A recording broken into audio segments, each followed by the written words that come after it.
All right, I never know where to stand in this room. Can everyone hear me okay? Awesome, you're enjoying your subs? Fantastic. So thanks everyone for joining today, and thank you for, maybe turn the volume down just a tad. Thanks for Students for One Health for inviting me. I was a member and actually president of Students of One Health when I was a veterinary student, all the way back in, almost 6-7 years now. So how many, are you mostly first years, second years? Raise a hand, first years. Okay, awesome. And then second years? Okay, so kind of a good mix. My name's Evan, and today I'm going to talk to you about One Health in Kenya's northern drylands. I know for at least one of you this is going to be a little familiar because I teach a class on campus called Case Studies in One Health, and I sort of adapted this presentation from that class. So Ireland's going to be a little bored. I don't know if there's anyone else here who's in that class, but hopefully you guys will enjoy yourself. So first I just want to briefly introduce myself and a little bit of my work. You can see after my name there's like a dumb amount of initials. It's a little ridiculous. But I like to use this picture when I introduce myself. So I'm a veterinarian. I started at Tufts actually in the Masters in Conservation Medicine program, so you might be familiar with that. And then I did the DVM MPH dual degree, and I graduated in 2021. And then, of course, because I just couldn't get enough of Tufts and research, I came back and just recently completed my PhD and will graduate in May. So I have had the privilege of working in Turkana County, Kenya for almost a decade, actually. First as a first-year veterinary student, I did summer research there. Jeff Mariner kind of sent me to Kenya and said, figure out a research project, and somehow it worked. I'm not quite sure how. And I work with the Turkana people, who are a nomadic pastoralist group, and we're going to learn a lot about them today. Has anyone ever heard of pastoralism? I know Ireland is an expert at this point. So that's exciting that there's not too many of you who have heard of that. But as you can see from this picture, I was actually helping out the Turkana Veterinary Department with a vaccination campaign for CCPP in goats. But what we're going to learn about today is how important livestock are actually for pastoralists and for the Turkana in particular, and how mobility is really tied to their livelihood. And because of that mobility, there's some issues when it comes to service delivery. So today I want you to sort of imagine that you're a veterinarian or a public health person and you're working in Turkana. And we're going to talk about some of the challenges of service delivery and, of course, how One Health sort of comes into the picture. So first I want to define pastoralism for you because it's an important concept with what we'll be talking about today. So pastoralism is primarily a herding system that's found all over the world that relies on strategic mobility, flexible herd structures, and extensive social networks to harness environmental variability. It's kind of a lot of words there, but what does that actually mean, right?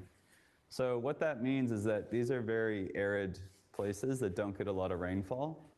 You can't produce enough food growing crops because there's not enough rain. So how do you convert the sort of natural resources that are in the environment into food? Actually, your livestock do that for you. So livestock can turn the scarce and patchy natural resources into milk, meat, and income. And the income, of course, is used to buy what we would call foodstuffs, so non-animal source foods like corn, referred to as maize, beans, sugar, and other things for nutrition. So even indirectly, your livestock are the most important thing that are supporting the food that you eat, right? There's also a little bit of sorghum cultivation, which is a really good arid plant or arid crop in this area. So along the dry riverbeds, people will plant sorghum and use that to supplement the milk and the meat that they get from animals. So this is a map of Turkana County, Kenya, and a nice video my friend Abby took of a family on migration. So Turkana is in the northwest part of Kenya. Ooh, this is fun. All right, so you can see this little insert map, right? The outline in red there is Turkana. And so it's actually bordered by Uganda, South Sudan, and Ethiopia. So it's one of the most remote parts of Kenya. And there's about 1.2 million people who live there. There's a huge number of livestock, so somewhere around 6 or 7 million sheep and goats, a couple million cattle, 600, 700,000 donkeys. You know, if you visit this area, you kind of wonder to yourself, how in the world are people raising this many animals here? Because for you and me, it seems like a very inhospitable place, right? Really arid. The temperatures I would describe as hot, so close to 100 degrees every day. They don't have seasons like we would think about. They have wet season, dry season. So during certain times of year, there's more rain that's falling. So obviously that would be the wet season. And then other times of year, there's the dry season. And more frequently, actually, there's droughts that are happening because of climate change. And so you, for example, from 2020 to 2025 had 5 failed rainy seasons, not just in this part of Kenya, but across the Horn of Africa, which saw millions and millions of people have really acute food insecurity. They lost thousands of their animals, and they went into basically a shock emergency situation. So we're seeing more and more of that because of climate change. Turkana is one of the, by income, poorest places in the world. So there's this measurement called like the multi-dimensional poverty index, something like that. 86% of the households are at the highest level of that index in Turkana. There's also, because of a whole range of factors, very bad food insecurity.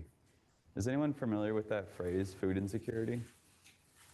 Any nutritionists in the room? No?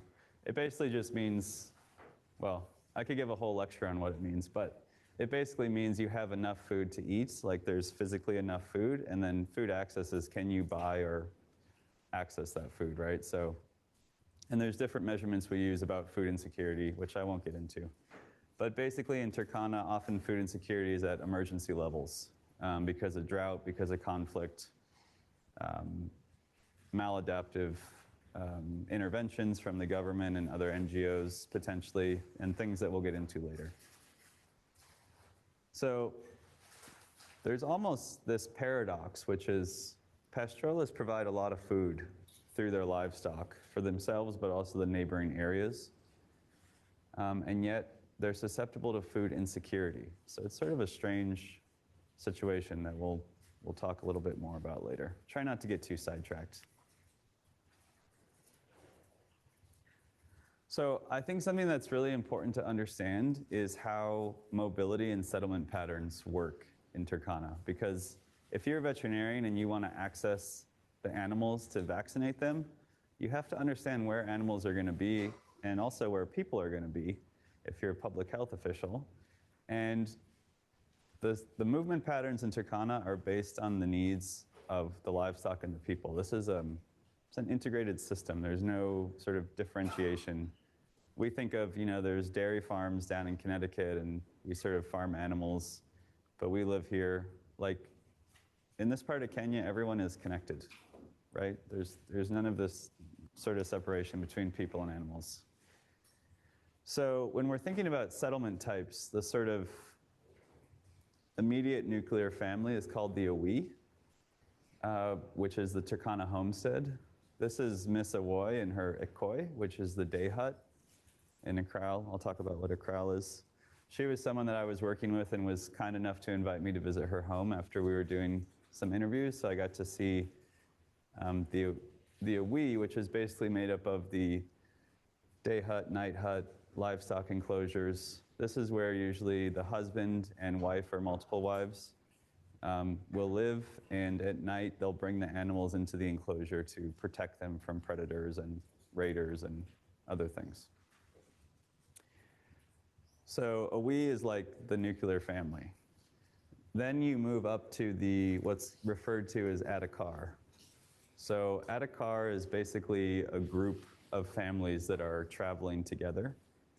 So for example, if it's the dry season and you need to access resources, you don't want to stay in one location. You have to move to where there's been rainfall, so there's grass or browsing for your animals or water, right? And so people will group together in an Adhikar with their livestock so that then they can access those resources. Sometimes the Adhikar is the extended family, so it's like all the siblings, cousins, aunts, uncles, sort of a multi-generational unit. Sometimes they're unrelated, but they're friends and they travel together so they can access these resources. It's also a little bit different depending on where you are in the county, like sort of more in the Kenya portion versus along the border with Uganda and South Sudan. I actually had like a 3-hour conversation with my friend who's doing research in Turkana this morning, and we're trying to figure out, when I say Adhikar, having worked in Lokiriama near Uganda, what do I mean versus where she is right now? And it's actually a bit different. So it's been a really interesting conversation. I got a little distracted when I was trying to put this together, but that's okay. So once we move up from Adhikar, we have Aragon, which is basically a group of Adhikars that have come together. This connotation is often in the border areas where there's more conflict. And so if you're trying to protect your animals from the neighboring pastoral communities in Uganda or South Sudan, the Toposa, the Karamojong, the G, the Tepeth, you want as many people together to protect your herds. And so maybe you can access the resources you need in the Adhikar, but if you're going into Karamoja or other countries, maybe you need to be in Aragon for security purposes. I kind of put village here with a question mark because the village is actually sort of a recent idea in Turkana. There was a lot of famine relief in the 1980s, and also a lot of missionaries that came in Turkana in that time. I could give you another lecture about the colonial history with the British in the Turkana, but I won't, not this time. So the only thing I'm going to say about villages is it's probably most equivalent to an Adhikar in that there's multiple families living in a more settled location where maybe there's a health center, maybe there's a borehole, maybe there's a church. But a village is not typically, it's more of a permanent settlement, right? Okay. Again, I could get very distracted with this, but let's talk a little bit about gendered roles. So there are very sort of well-established gender roles in terms of lives in Turkana. So men are often herding adult animals away from the homestead. I just want to make this point that you can't take all the same animal species to the same location. So cows need grass, they're grazers. Camels and sheep are a lot more, they can eat, they can browse, they can also eat grass. Sheep definitely need more grass compared to browsing resources. And so you don't sort of just take all the same animals to one place. It's like if your family has a big herd of livestock, one son will take the camels somewhere, one son will take the goats and sheep somewhere. So the livestock species need different natural resources. So you actually see that the sort of herds will be split up based on what the animals need. And it's usually the men who are herding animals away from the homestead. And usually the sons, if we're thinking about like one herd. Women are also really instrumental with livestock husbandry, taking care of animals. In particular, they usually are managing the lactating animals. And that sort of goes hand in hand with their role of securing food security at the household level, or in this case, the AWE level, right? And they also have a very important role of watering livestock. So oftentimes you'll be digging shallow wells in the riverbed, and women will be bringing water up in these big containers, like cabashes. And I've asked women why they do that and don't let the animals drink that water themselves. And one reason is they say that they could fall into those wells and hurt themselves. So don't want that, right? The other reason is that they don't want the animals to contaminate the water because people are also drinking out of that shallow well in the riverbed. So this is like an idea of public health, right? They don't want potential fecal matter or other things contaminating that water because they know that could make them sick. Okay, so that's a little bit about the gender aspect. Like I said, you can tell that the seasonal part is really important, right? So during the wet season when there's more rain, you'll have often families, I'll just describe it as more in the Kenya part. So sort of going back into Kenya if they've been elsewhere for the dry season. There's another term which Claudia and I have been discussing this morning called an array, which is basically like a home location. So if you've been grazing somewhere for the dry season, you'll go back to your array for the wet season, which is where you graze during that time. It's sort of like private land ownership, but it's a little more contested than that. Oftentimes the array, your family members are buried there. You have some sort of connection with the array. And this is also, if it's like associated with a river, is maybe where you do your sorghum cultivation. So you can grow some crops in this area. And then as we've discussed, the dry season and drought, you're probably going to move to higher elevation grazing areas. You need to be more mobile during this time because there's fewer resources available. So you need to be moving around to get access to those resources. Where I've worked in Lokiriama, often that means you're going into Uganda, into Karamoja, which is this higher elevation, more rainfall location in Uganda.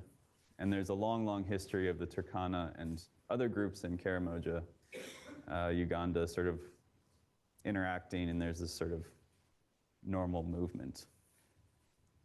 This has all been a lot of information. Does anyone have any questions yet? No? I haven't lost too many of you?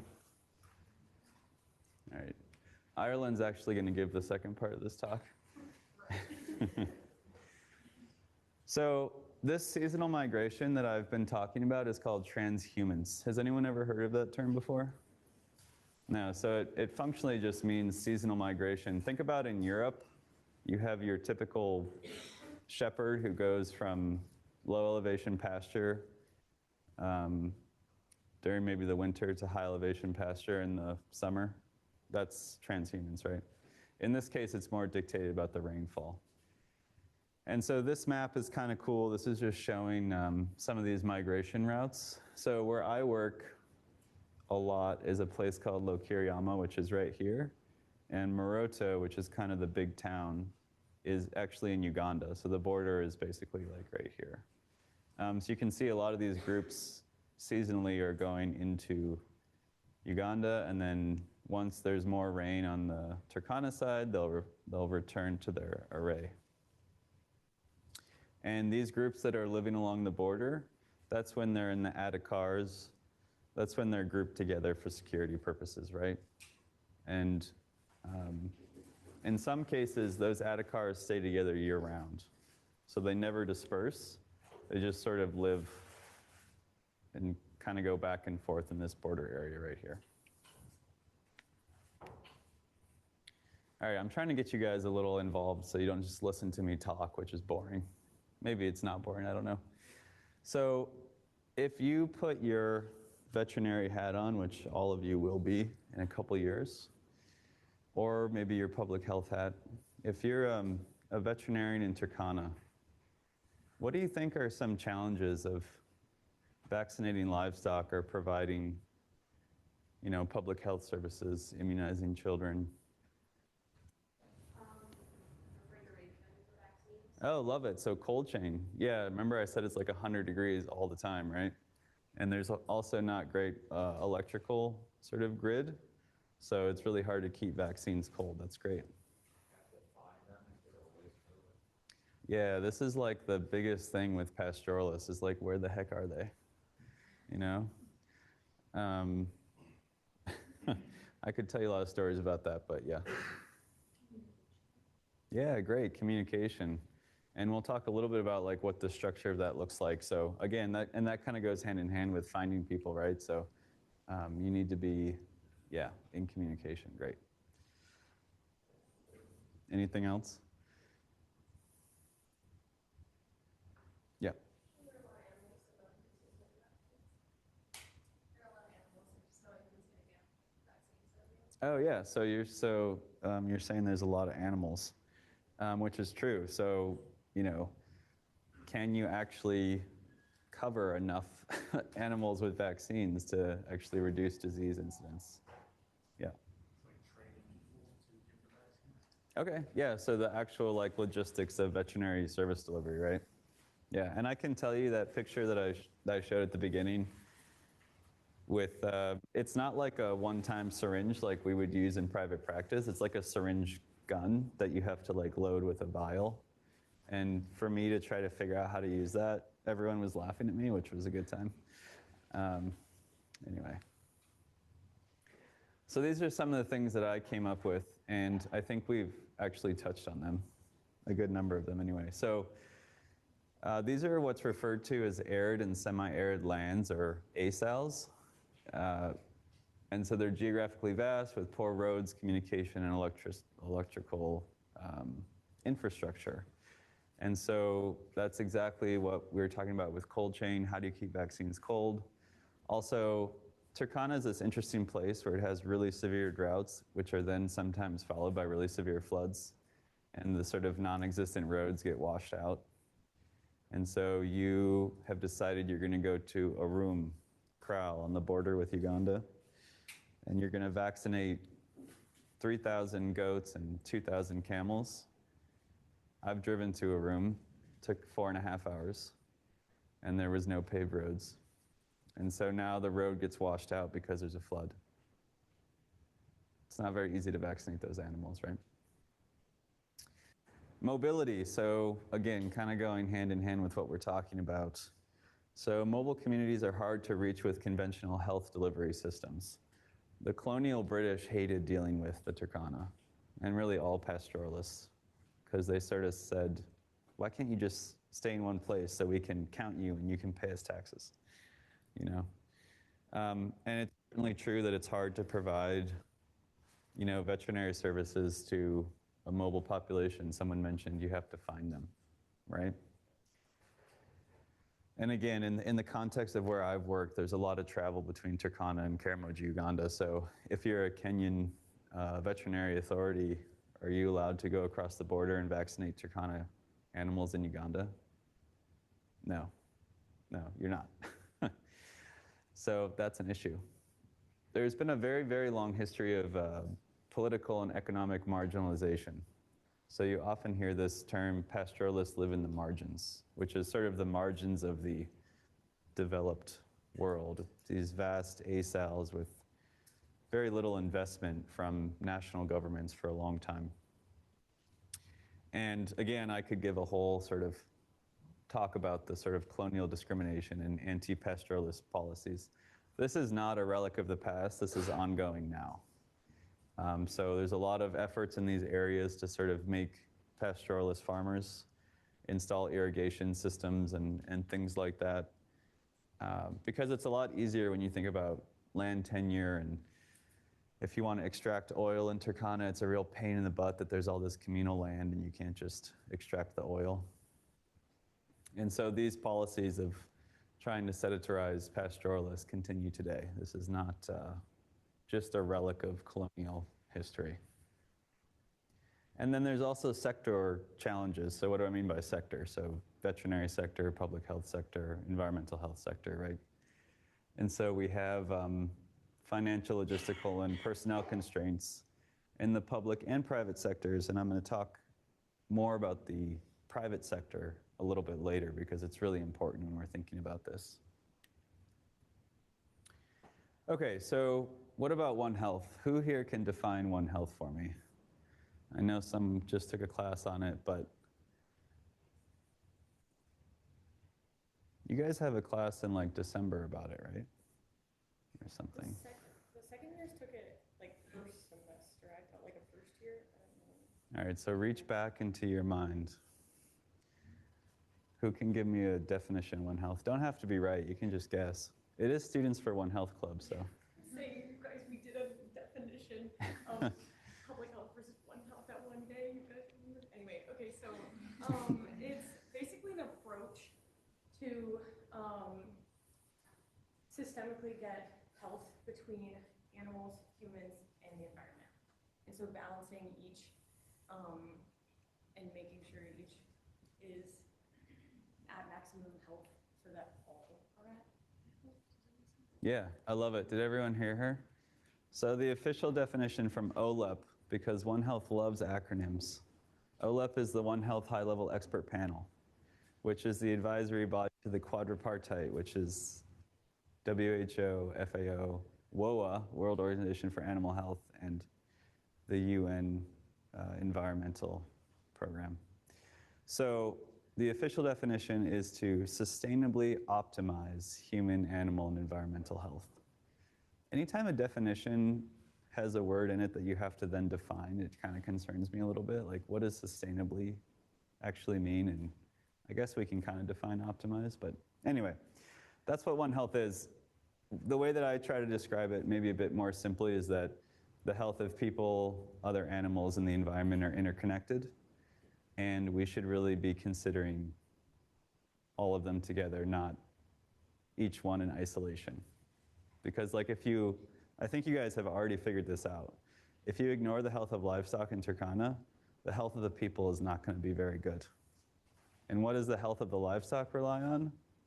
The natural resources in the environment that are available to them, right? So this is an interconnected, what we often call a social ecological system. Has anyone ever heard of a social ecological system besides Ireland, who had a whole class about it? I'm seeing some no's. Anyone? No? Sorry, I keep calling you out. I'm sorry, you're right in front, so I'm not trying to be mean. All right, so yeah, so socio-ecological system, all the social, political, economic aspects that intersect with the ecological world, right? Okay, so that was a long tangent, which is great. So in these pastoral areas, One Health has primarily been operationalized through integrated service delivery and joint surveillance programs. So back in the early 2000s, there was this joint human animal health campaign in Chad. There was a paper by Esther Schelling about combined vaccination, which is actually the first paper I read about pastoralism in One Health. I think I was an MCM student at the time, and I immediately became fascinated, and now here we are. So basically what that was is there was some veterinarians and some public health people who wanted to work together, and they didn't have a whole lot of money. So they said, okay, you vets, when you go out to vaccinate the livestock, we public health people will come with you, and we can save money. And as Dr. Langor told me back in 2019, he's the director of veterinary services, if you can find the livestock, you can find the people. I feel like I should get a tattoo or something, but I remember that quite distinctly, sitting in his office in Turkana. So this whole idea of combined vaccination is that if you can find the livestock, you can find the people, and you can save some money. So that's an idea. That's the idea of integrated service delivery, right? And then there's also a really great project called HEAL, which is in Ethiopia, Kenya, and Somalia.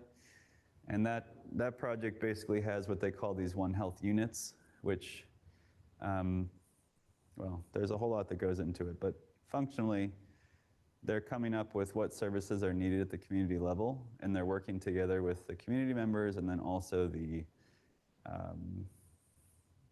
service providers, right? The public health officials, the veterinarians, the other government officials, to then go and provide those services. So again, the idea of bringing these services together for like efficiency, and also because it makes it a little easier to find people. And then there is Kimormor outreach, which we're going to talk about. I think I have the next slide on it. So Kimormor is a Turkana word that means all together. And again, it's this idea of bringing these services together and delivering them at the community level. I'm going to talk a little bit more about that on the next slide, so I won't spend too much time on it right now. The diagram on the right, which is a One Health framework for integrated service delivery, is one of my contributions to this area. And I say my, but it's all my colleagues in Kenya and Dr. Amaguni and everyone else who helped with that research. So when I was a little old vet student back in 2019, I went to Turkana and I wanted to see if that combined vaccination thing could be helpful for the PPR eradication campaign. Does anyone know what PPR is? Anyone taking foreign animal diseases? They're foreign because we're from the US. Everywhere else, they're just livestock diseases, right? So PPR is peste peste ruminant. If anyone speaks French, I apologize.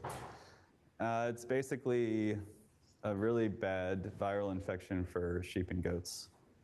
And a mentor of mine, Jeff Mariner, who's at Tufts, was working on the eradication campaign. I said, hey, I have this idea for a project. Let's see if we can do combined vaccination for children and PPR. Great.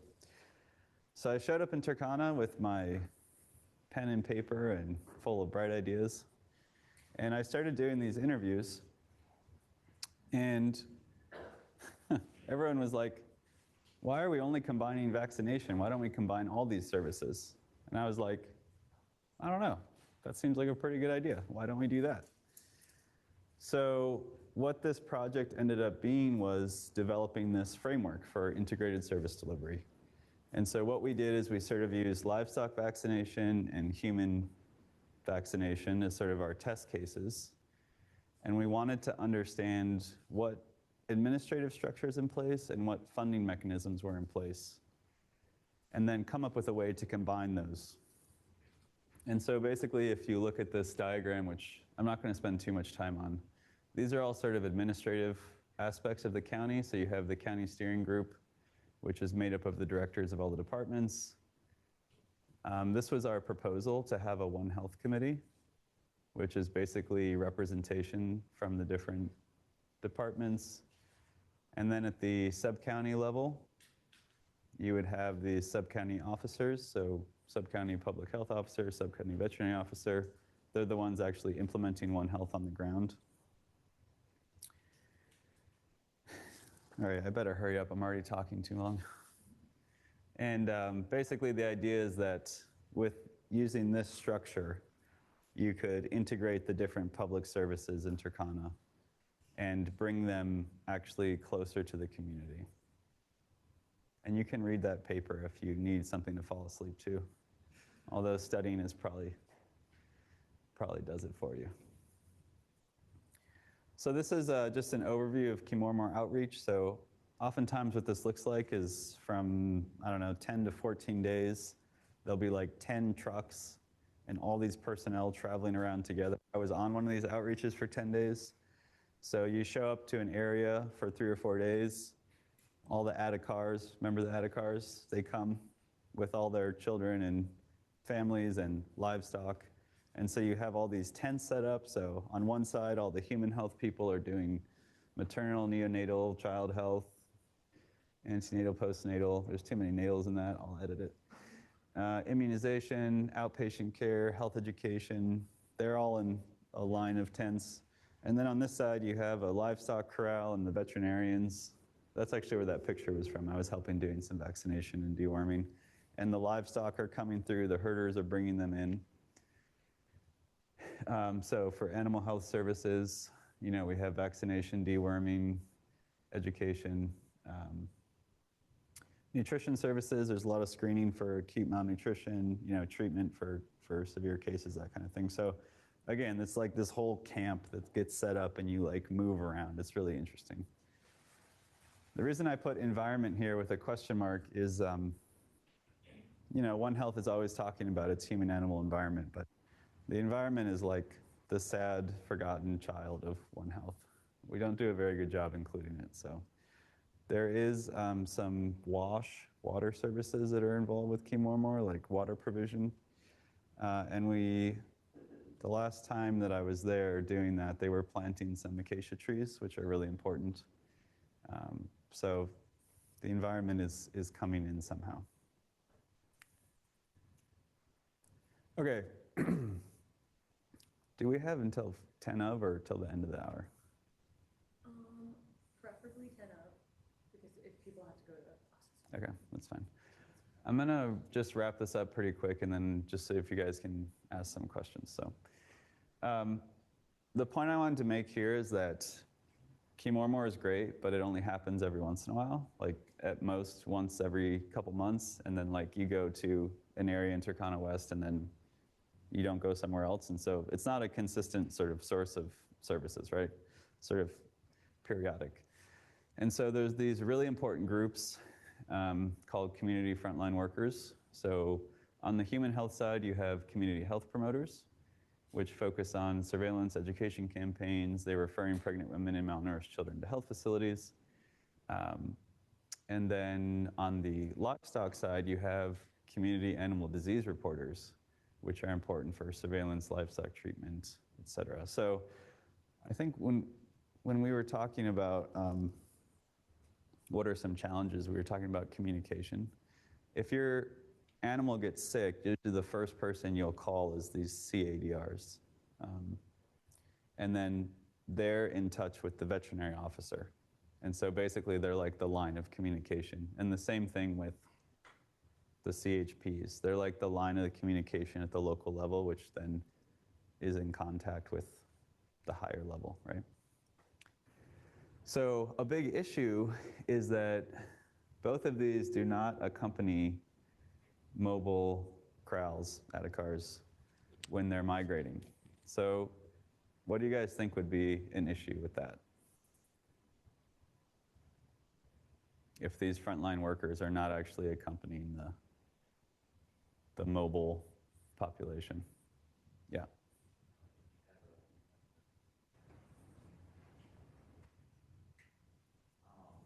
You have like an issue where you have to treat something over like a period of time. How are you going to treat if you like, give one treatment and just send them on their way? You're not going to be able to like recheck and see what their impact of their actual. Yeah, that's a great answer. So you were talking about kind of like continuity of treatment. So even vaccines, potentially you might need to booster, and especially with child immunization, you need to do like a series of immunizations, right? And then oftentimes, you know, like I said, the CADRs are kind of the first line of defense if your animal gets sick and you want to ask the veterinarian what to do about it. And if there's no CADR there, maybe you don't even have a way to contact the animal health professional. So it's, you know, you're just kind of like left to your own devices, basically. So this is a real issue. And there's been a long history of community animal health workers across the Horn of Africa and actually across the world. And so these are basically community members that are trained by government personnel or others to administer vaccines and potentially treat animals, right? So again, this is a longer history that I don't have time to get into right now, but basically for the rinderpest eradication campaign, which Tufts had a big role in, maybe you've heard of rinderpest, also called cattle plague.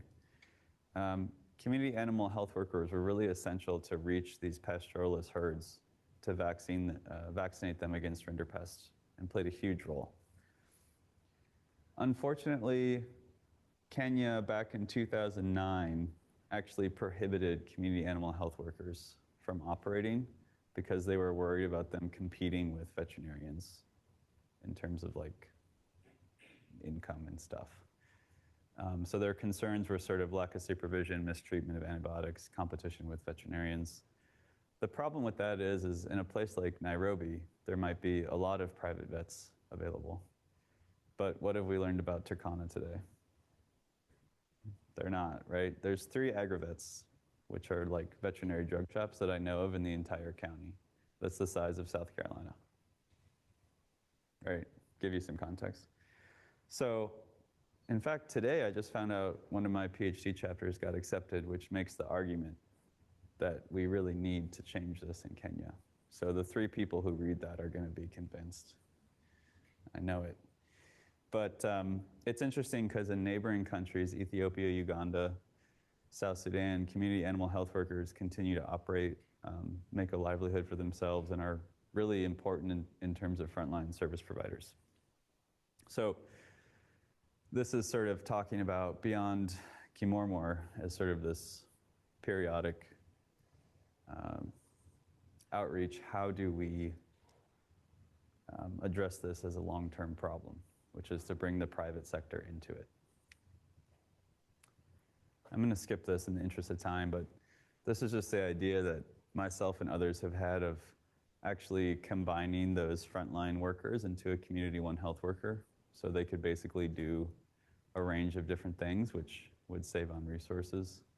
And if you pair that with what's called a private-public partnership, where sort of the government personnel provide regulatory oversight, and then these frontline workers can make money, that would create a sustainable system to provide these services at the community level, which right now are in high demand but very little supply.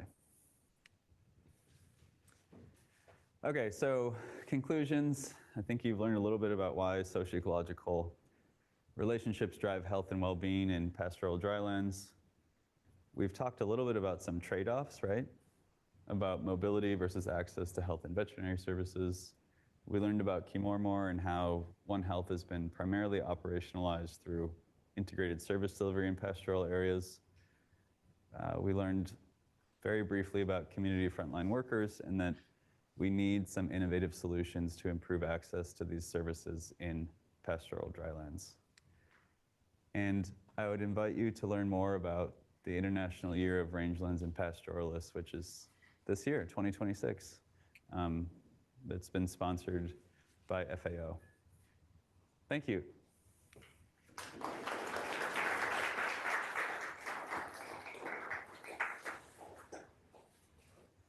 Any questions before you have to rush off?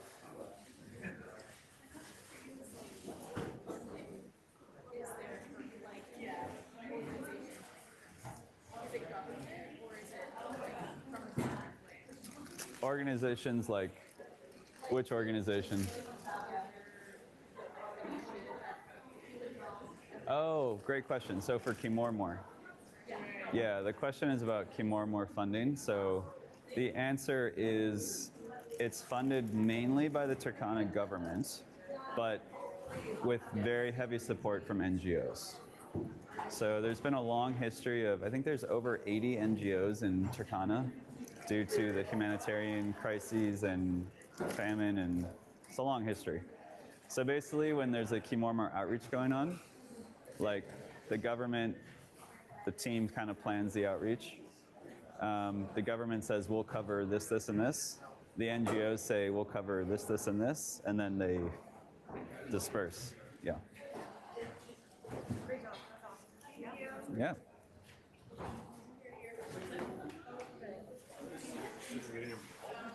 What's that? I was interested in getting involved and going over with you guys at all. Oh, yeah. I'm actually supervising 2 students this summer. Are you really? Yeah, but maybe next summer. Okay. Yeah, why don't you, shoot me an email. Perfect. Yeah. I think I have kind of a unique background. I was an Army medic before. Oh, I feel like this will probably be very, whole overarching Yeah. mission that could really help out with kind of everything. yeah, that's awesome. Yeah. Because I specifically trained to be a medic in austere environments when I was in the Army. That's it. Exactly. Yeah. Yeah, what I'm working on now is actually I developed a participatory assessment tool for my PhD.